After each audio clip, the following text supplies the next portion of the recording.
Rohini Devgar YouTube channel से संबंधित सभी चाचा लोगों को प्रणाम और धन्यवाद देना चाहता हूँ कि सभी लोग देश में और न केवल देश में बल्कि विश्व की विभिन्न संस्कृतियों में काम करके अपने अनुभव को इस यूट्यूब चैनल के माध्यम से हम सबों के बीच में बांटा जा रहा है, जिसका लाभ अवश्य ही हमको मिलेगा। और हम इस अवसर का लाभ उठा के हमारे अंदर छुपी हुई नकारात्मकता को और सेल्फ कॉन्फिडेंस को ये बढ़ाने का काम करेगा। जैसा कि इस यूट्यूब के माध्यम से हर एक व्यक्ति ने अपनी अपनी सोच रखी है। मैं भी इससे संबंधित पढ़ाई से ही संबंधित कुछ बातें रखना चाहता हूँ, जिसे हमने अनुभव किया है। यदि और वो ये है कि हम समाज में स्थापित बुराइयों को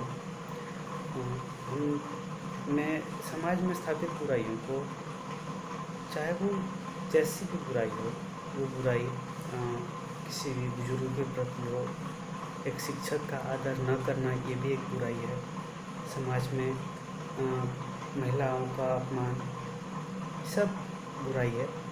और यदि सब बुराइयों के जड़ को देखा जाए तो वो व्यक्ति जो ये अपराध कर रहा है उसमें शिक्षा का अभाव देखा जाता है कि वो व्यक्ति शिक्षित नहीं है, और यदि वो शिक्षित भी है तो नैतिक शिक्षा का अभाव है।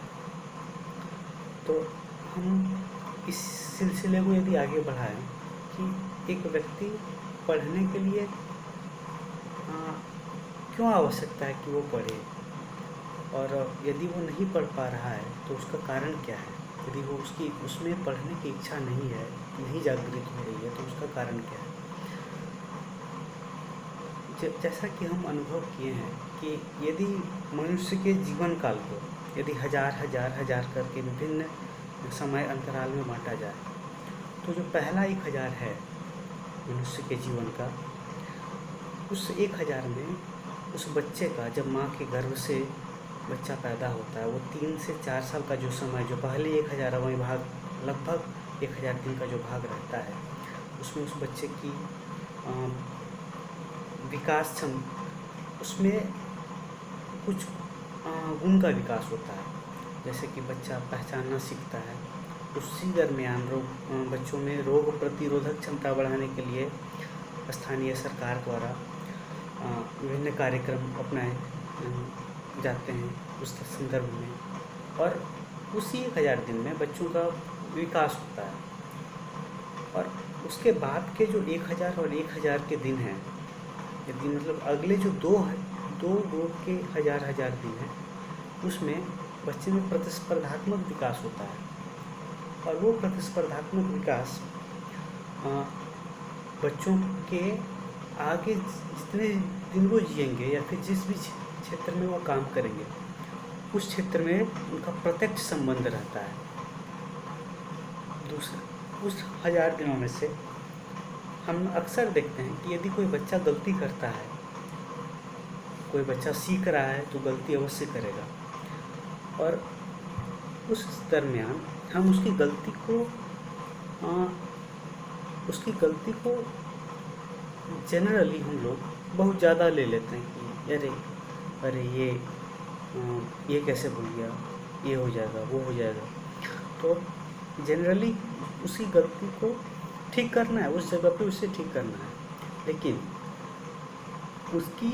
उस बच्चे की झूठी तारीफ करना भी आवश्यक है। क्योंकि 4 साल का, 5 साल का बच्चा वो जो पढ़ रहा है, उसका आगे में क्या उपयोग है वो नहीं जानता है। लेकिन यदि उसी वक्त उसे डांटा जाए, उससे बोला जाए कि नहीं ये गलत है, तो उसमें सीखने की ललक कम हो जाएगी। और यदि इसके जगह पे उसकी झूठी तारीफ की जाए, उसे सिखाया जाए, अरे तुम बहुत अच्छे, तुम थोड़ी सी गलती हुई है, यहाँ कर लो, ये ठीक कर लो, अरे वाह तुम तो बहुत अच्छे लिखते हो, तुम्हारी हैंडराइटिंग बहुत अच्छी है, अरे तुम कितना अच्छा बोले। उसके छोटी छोटी हरकतों को उसकी छोटी छोटी हरकतों को एक एक बड़े रूप में देख के, और उससे उसको क्या लाभ होगा, और उस समाज के सामने वैसे उदाहरण हैं, जिन उदाहरणों को उन बच्चों के समक्ष प्रस्तुत करना पड़ेगा। अच्छी अच्छी बातें, ये सब चीज़ें घर से ही शुरू होगी। इसके लिए यदि हम किसी बच्चे की परवरिश, बच्चे का यदि नॉलेज नहीं है, तो हम किसी भी संस्थान को या फिर किसी भी इंस्टीट्यूट को, हम किसी भी स्कूल को इसके लिए दोषी नहीं मानते। हम एज ए टीचर, हम एज ए भाई, एज ए चाचा, ये आवश्यकता है उस बच्चे की झूठी तारीफ़ करने की। मैं बार बार झूठी तारीफ़ शब्द का इस्तेमाल कर रहा हूँ। झूठी तारीफ़ मतलब ताकि उसका हौसला अफजाई हो और वो लगातार पढ़ना सीखे, वो लगातार चीज़ को जानने का की इच्छा रखे। डांटने से और अन्य क्रिया करने से बच्चे में उस चीज़ का विकास नहीं होगा। धन्यवाद।